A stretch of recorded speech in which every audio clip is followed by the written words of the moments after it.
दिन इसराइल ने और अमेरिका ने मुश्तरका तौर के ऊपर ईरान पे एक हमला किया जो पूरी मुसलमान उम्मत को झंझोड़ने के लिए काफ़ी था।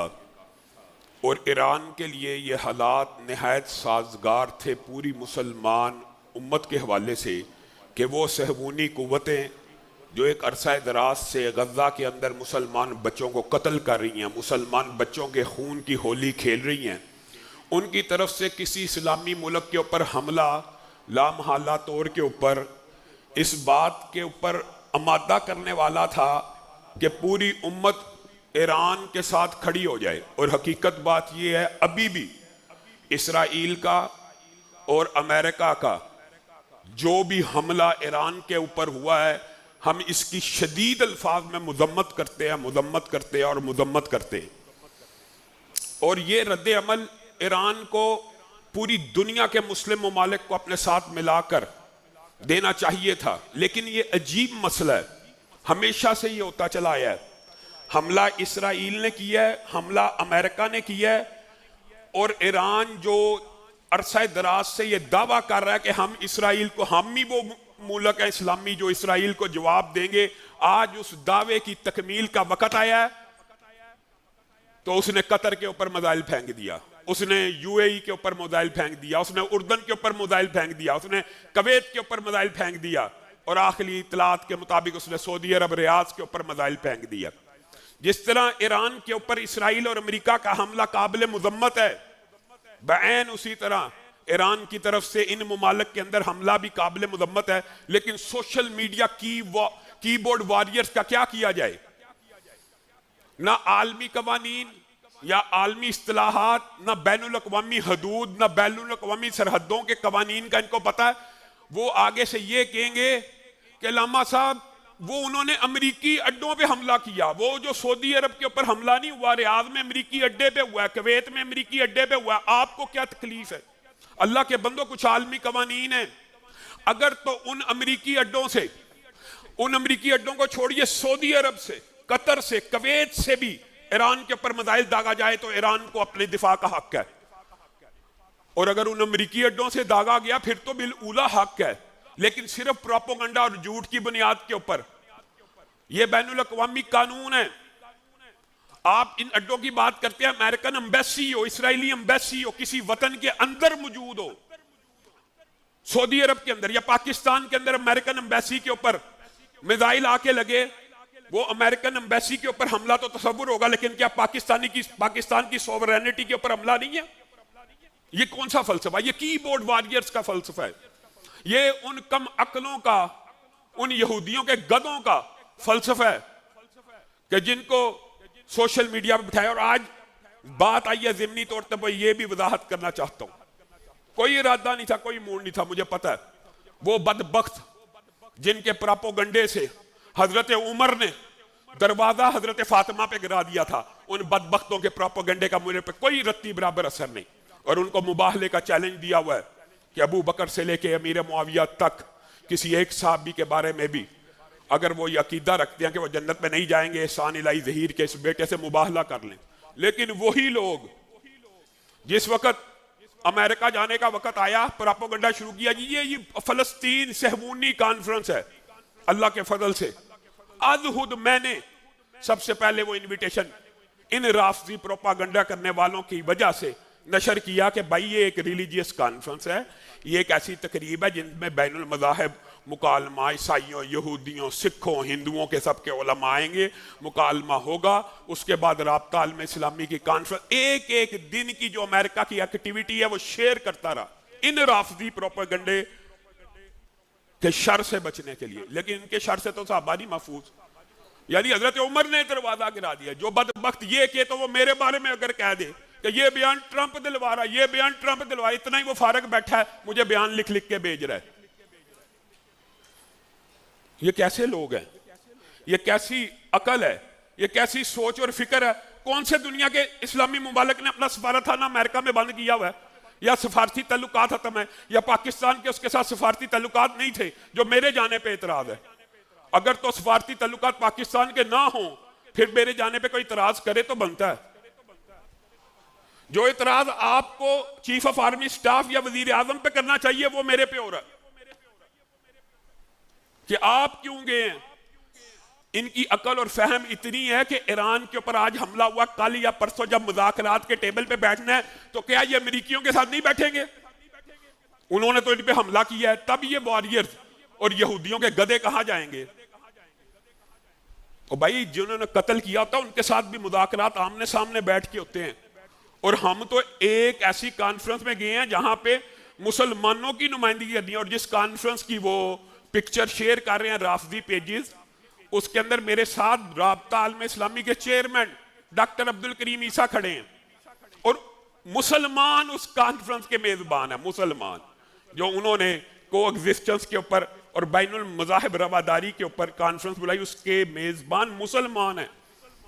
उन्होंने यहूदी स्कॉलरों को भी बुलाया हुआ है, ईसाइयों को भी बुलाया हुआ है, मुसलमानों को भी बुलाया हुआ है, इस बुनियाद के ऊपर के मुसलमानों का नुक्ता नजर ये है।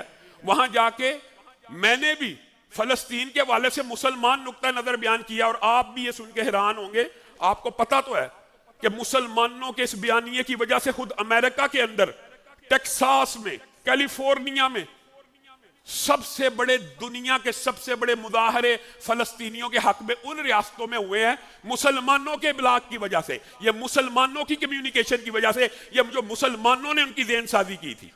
आप कहते हैं उनको जाके बताया ना जाए। जिन बंदों को इतराज है ना, मेरा वहां जाने पे आप हैरान हो जाएंगे। जिस गधे को इतराज है कि मैं वहां क्या गया, उसके अब्बा जान की कब्र शिकागो में मौजूद है, उसको मट्टी अमेरिका की लगी हुई है। वो हसन अल्लाह यारी जो दिन रात सहाबा के ऊपर बकवास करता है, वो अमेरिका बैठा हुआ है। इनके अपनी इमाम बारगाहें वहां पे मौजूद हैं, इदारे मौजूद हैं। मैं दुनिया में पाकिस्तान का पहला स्कॉलर जो वहां गया, मौलाना मदूदी राहिमहुल्लाह से लेके डॉक्टर इसरार राहिमहुल्लाह से लेके अभी इस कॉन्फ्रेंस में भी, इस दुआया तकरीब में मेरे साथ अब्दुल खबीर आजाद साहब थे, बिलावल भुट्टो जरदारी साहब थे, ताहिर हलील सिंधु साहब थे। पाकिस्तान में 4 रुकनी वफन था। आप शहबाज शरीफ के ऊपर या आसम मुनीर के ऊपर इतराज करें तो वो फिर आपको सफारती हदूदों के युद्ध आसम मुनीर को के ऊपर इतराज करें कि वो क्यों गया। मैं वहां पे उस कॉन्फ्रेंस में जिसका आपने प्रोपेगेंडा किया, इनविटेशन इसीलिए लगाया कि ये कॉन्फ्रेंस फलस्तीन के बच्चों या पीस कॉन्फ्रेंस या गजा पीस बोर्ड के हवाले से नहीं है, बल्कि ये एक मजहबी तकरीब है। उसकी वजाहत कर दी। लेकिन आज ईरान को यह सोचने की जरूरत है कि क्या आप सारी जिंदगी सिर्फ प्रोपेगेंडा करके, अल्लाह की कसम दिल से दुख है, और ईरान के पास यह वक्त था कि पूरी मुसलमान उम्मत उसके साथ खड़ी हो सकती थी। ये आपके प्रोपेगेंडे से क्या दुनिया की सिफारतकारी बदल जाएगी? जाइए, मेरी तकरीर तो अभी हो रही है, सिर्फ चंद घंटों के बाद देख लेना, इस हमले की हर वो मुल्क मजम्मत करेगा जिसके अंदर हमला हुआ है, और वो उसको अपनी सोवरेनिटी के खिलाफ समझेगा। आप जो मर्जी कहते रहे, जो अमेरिकी अड्डे वहां से हमला हुआ है, आपके चंद फुट के फासले के ऊपर अमेरिकी बहरी बेड़ा खड़ा है, उसके ऊपर आप हमला नहीं करते। आप मुसलमानों के साथ क्या मजाक कर रहे हैं? इसराइल मौजूद है, लड़ें, पूरी मुसलमान उम्मत आपके पीछे खड़ी होगी। और ये बात बताऊं, ये मौलवियों के खिलाफ और दीनी जमातों के खिलाफ एक मुनज़्ज़म प्रोपेगेंडा है। अल्लाह की कसम, अकेली मेरी बात होती तो शायद बंदा खामोश रह जाता है। टीवी के ऊपर बैठ के दीनी जमातों को कटहरे में खड़ा किया जाता है। किस इशू के ऊपर? फलस्तीन काज के ऊपर। ये बदबख्त जो दिन रात घरों में बैठ के एसीओं के अंदर सिर्फ सोशल मीडिया के ऊपर कीबोर्ड के साथ चंद अल्फाज लिखते हैं, ये दीनी जमातों के किरदार को लोगों के सामने मशकूक बनाना चाहते हैं। ये जी एजेंट हैं। दीदी तमाम जमातों की बात कर रहा हूं, पाकिस्तान के अंदर भी दीनी हर जमात, चाहे अहले हदीस की हो, देवबंदी की हो, बरेलवी की हो, सब ने फलस्तीन काज के ऊपर आवाज उठाई है और अपने हुक्मरानों से जिहाद का मुतालबा किया है। हमने इस मरकज के अंदर 2 मरतबा जांबाजों के, एक वो है जो बैतुल मक़दस के इमाम है, उनके साथ भी हमारी मुलाकात हुई इस्लामाबाद कॉन्फ्रेंस में। एक वो है जो बियूस तमीमी साहब के मामून असद तमीमी, कभी सर्च तो करो, इस मरकज में 2 मरतबा पिछले साल भी और इस साल भी जुमा पढ़ा के गए। फलस्तीन काज को आपके सामने रखा। जमीयत अहले हदीस ने लाखों रुपए की इमदाद, करोड़ों रुपए की, तहदीस नेमत के तौर पे कह रहा हूं। गजा की आबादकारी के अंदर, गजा के फूड रिलीफ कैंपों के अंदर, गजा में प्रैक्टिकली अमली मदद की है हर दीनी जमात ने। जमात इस्लामी ने की है, कल उसको भी कटहरे में खड़ा किया हुआ था। इन्होंने क्या किया? जमीयत उलमा इस्लाम ने किया। हमने इस लाहौर के अंदर मीनारे पाकिस्तान के ऊपर लाखों अफराद का मजमा इकट्ठा किया फलस्तीन काज के ऊपर, जिन तकरीरों की वजह से हमारे सोशल मीडिया अकाउंट्स बैन हो गए। लाखों की तादाद में लोगों को जमा किया और हुक्मरानों से जिहाद का मुतालबा किया और फलस्तीन के साथ खड़े होने का अज़म जाहिर। आपने क्या किया? इन्होंने जी सिर्फ मौलवियों की का तमस्खुर उड़ाया, मौलवियों के खिलाफ उंगलियां चलाई हैं, मौलवियों के। आपने अमली तौर पे क्या किया? अगर आप पाकिस्तान की दीनी जमातों की जिद्दोजहद को जमा करें तो करोड़ों नहीं अरबों रुपए के फंड गजा में पहुंचे हैं, अरबों रुपए के, और रिलीफ कैंपों में भी पहुंचे हैं, खुराक देने के लिए भी पहुंचे हैं, साथ भी खड़े हैं। आप लोगों ने क्या किया? सिवाय राफजियों की चबाई हुई रोटियों को मजीद चबाया, बस आपने ये किया। आज भी आप वही कर रहे हैं। ईरान के साथ हर मुसलमान खड़े होने के लिए तैयार है अगर उसकी जहद सहमूनी कुव्वत हो, इसराइली रियासत हो, लेकिन कोई पाकिस्तानी और जमीयत अहले हदीस खास तौर पे कोई अहले हदीस ईरान को ये जुर्रत फराहम नहीं करेगा कि सऊदी अरब के ऊपर हमला कर दे इस आड़ में कि वो जी अमेरिकन बिल्डिंग है जी, वो अमेरिकन अड्डा। पाकिस्तान और सऊदीया का दिफाई मुआहदा हो चुका हुआ है। सऊदीया के ऊपर हमला पाकिस्तान के ऊपर हमला समझा जाएगा। आपको क्या फिक्र है? यही जवाब आएगा, देख लेना। वो जी अमरीकी अड्डा। ये आपकी बातों से दुनिया के सफारती और आलमी कवानीन नहीं बदलते। आप अमेरिकन एम्बेसी पे भी हमला करके देख लें, वो उस मुल्क के ऊपर भी हमला समझा जाएगा। आप ये करते क्यों हैं? आप मुसलमानों की हिमायत चाहते हैं कि मुखालफत चाहते हैं? ये भी मैं बता दूं, अल्लाह करे मेरा गुमान गलत हो, लेकिन आप सिर्फ पॉइंट स्कोरिंग करते हैं। आप अपनी आवाम को और दुनिया के अंदर मौजूद राफजी सोच और फिक्र को मुतमईन करते हैं। देखो जी हमने बदला ले लिया, आप सिर्फ ये करते हैं।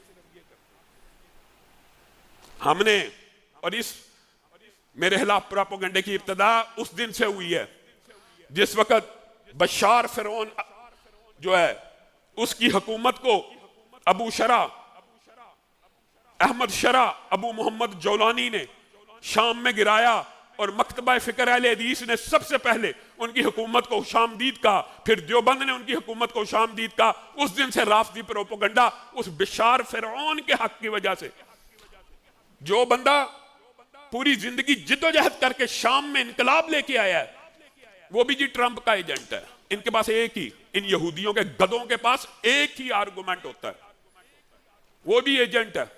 अबू मोहम्मद जुलानी भी एजेंट है, सऊदी भी एजेंट है, कतरी भी एजेंट है, कवैती भी एजेंट है, बहरीनी भी एजेंट है। तू अकेला ही बस इस्लाम पसंद और मुहिब्बे इस्लाम है। तेरे इस्लाम को हम जानते हैं। मैं मुल्क के अंदर फिरका वाराना फसादात के खिलाफ हूं। सबसे पहले तरलई के अंदर, आपको शायद इस बात का इल्म ना हो, सब करीब हमारी एक अहले हदीस मस्जिद थी। मैंने फोन किया, मैंने कहा जाओ इमदाद करो, खून की बोतलें दो। वो शिया रहनुमा तरलई में मौजूद है, पूछे सबसे पहले सबसे ज्यादा खून की बोतलें उस हादसे में अगर दी हैं तो अहले हदीसों ने दी है। पूछ लें, गवाही मौजूद है, आपको मिल जाएगी। मरकजी मुस्लिम लीग वाले सबसे पहले एम्बुलेंस से लेके वहां पे पहुंचे। हम फिरका बनाना फसादात नहीं चाहते, लेकिन हमें आपके इस्लाम का अच्छी तरह पता है। लेकिन चूंकि आप कलमा गो हैं, फिर भी आपके साथ खड़े हैं। लेकिन आप अपने अहदाफ का तयन दुरुस्त करें। अगर आप ये समझेंगे कभी पाकिस्तान के ऊपर मिसाइल हमला करके, कभी खलीजी ममालिक के ऊपर मिसाइल हमला करके, कभी सऊदी अरब के ऊपर मिसाइल हमला करके आप अपने लोगों को मुतमईन कर सकते हैं, दुनिया की सिफारतकारी को। दुनिया में से कोई भी आपके साथ खड़ा नहीं होगा। आपके साथ तब खड़ा हुआ जाएगा जब आप हकीकी मानों में यहूदियों के खिलाफ तलवार को उठाएंगे। पूरी दुनिया के मुसलमान